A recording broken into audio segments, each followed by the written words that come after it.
So do you actually know what golf ball is good for your game? We have a little look in here, just doing some testing. Winter outside at the minute, so can't really do that work outside, but it's a perfect opportunity to be indoors for me and see what's happening with the different golf balls.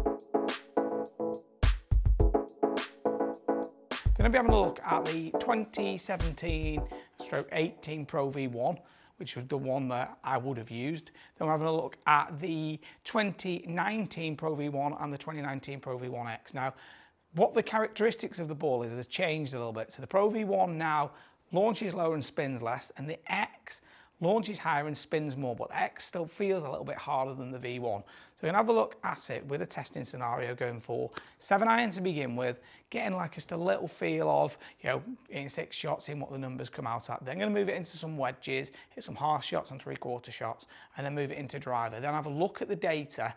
Obviously that won't be concrete on what I would want, then obviously it needs to go outside, test it around the greens and on the golf course, but give me a really good idea of what I can expect to see on the golf course and what golf ball is going to be right for my game.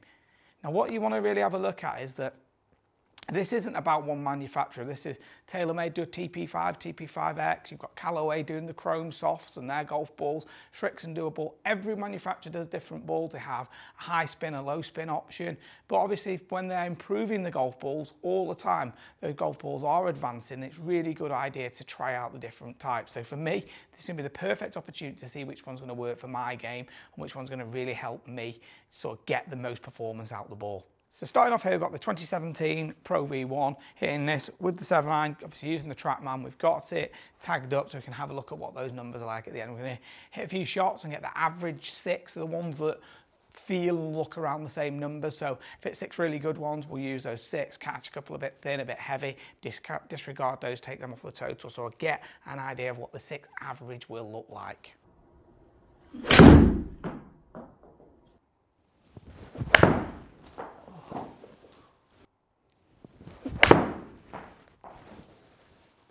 So I've got the 54° out here. Going to have a little look at a half swing with this one.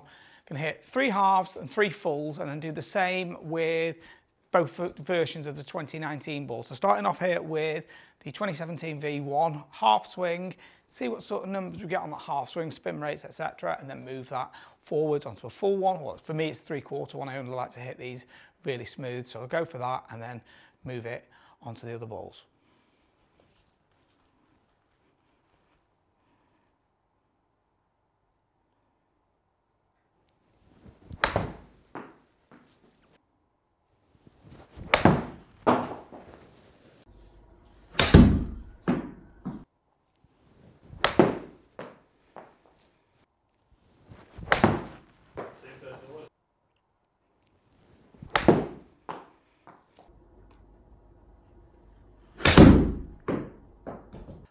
This is pretty tiring, this.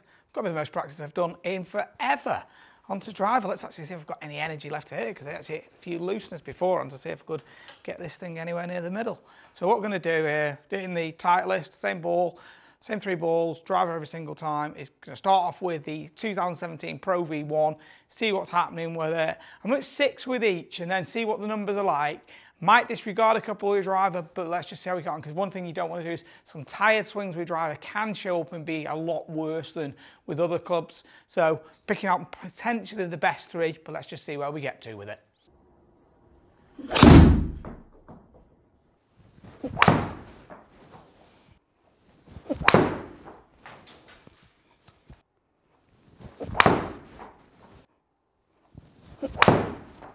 That's middled. So I'm going to look at this data. Obviously it looks like a sea of numbers, but some really interesting things for us to look at. So having a look at it, club speed is a little bit quicker in the 2019 V1X to the Pro V1, hardly anything. Smash factors in and around the same, okay? Ball speed has jumped up 4 miles an hour in the Pro V1, 1 mile an hour quicker, so that probably should equate to 2 yards or 4 yards. Might be that the core's a bit quicker in the ball, make it come off a bit faster. Here's where it starts to get interesting. Having a look at it, we've got Pro V1X actually says it's spinning at 5.4, but we've got an outlier in there of one of the numbers here of where it's been misread. So I'm going to take that one out because it gives us the accurate data that we're then looking for. So I've been taking the third shot out here with Pro V1 and the fifth shot out with the V1X. We now start to see where the data's at. We're hitting, Pro V1 was, last year one carrying at 154, the new one was 156, the X at 160, okay?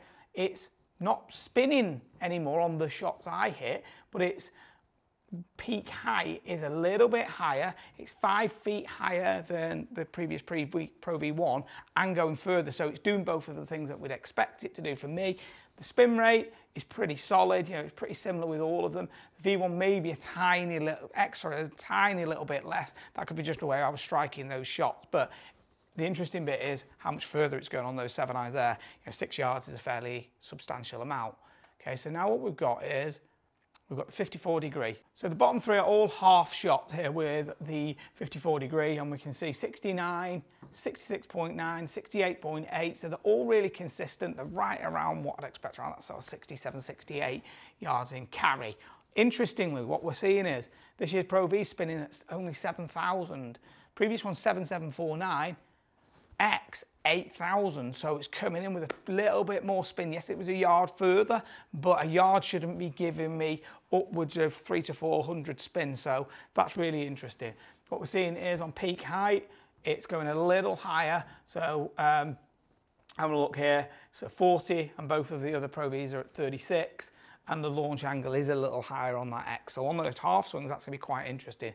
Take out the half swings now and have a look at what it's doing on the 3/4 pace swings that I like to hit with that club.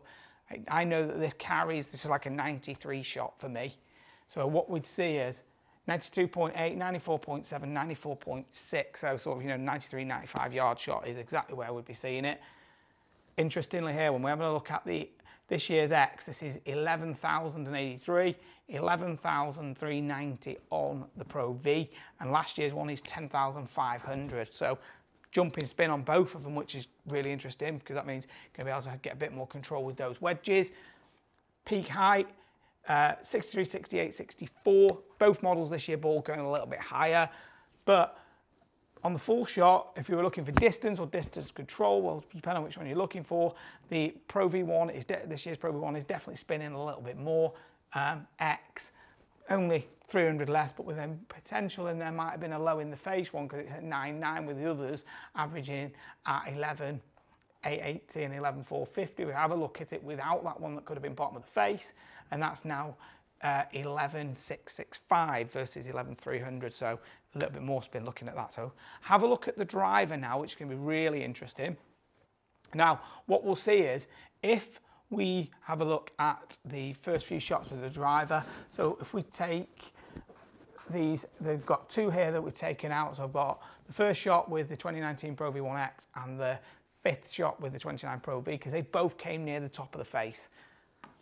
It was 2017 Pro V1, my first 6 shots were with that, so felt pretty loose with that. Maybe get a little bit tired towards those last couple of shots there and refocus. That's why they weren't quite as good a strike. But here's where we're having a look. We're just going to switch up carry for this with driver and have a look at total distance, because obviously we want to see how far that driver is going to be going in terms of total yardage. So have a look at Pro V1X this year. So that's averaging at 275 pretty much. The other 2 are at 272. So 3 yards further with the driver just off the ball. So that's something that I've got to consider. I wouldn't say I hit it miles, so a couple of extra yards is definitely going to help my game. The iron shots are coming in a little bit higher. They appear to be spinning a little bit more. This one appears to be could be the right ball for me. I need to go test it because I've been used to trying the other ball, which feels a bit softer, feels a bit firmer, feels a bit clickier, but it's all spinning around the 2-3 mark. So I'm obviously fairly consistent at that. Smash factor, 1.47 with the X, 4.6, 4.5, so not far away, and club head speed all around the 103 mark. So it's going to be interesting to test out on the course. Driver not massive, but is with the irons. Maybe that peak height's just a little bit steeper.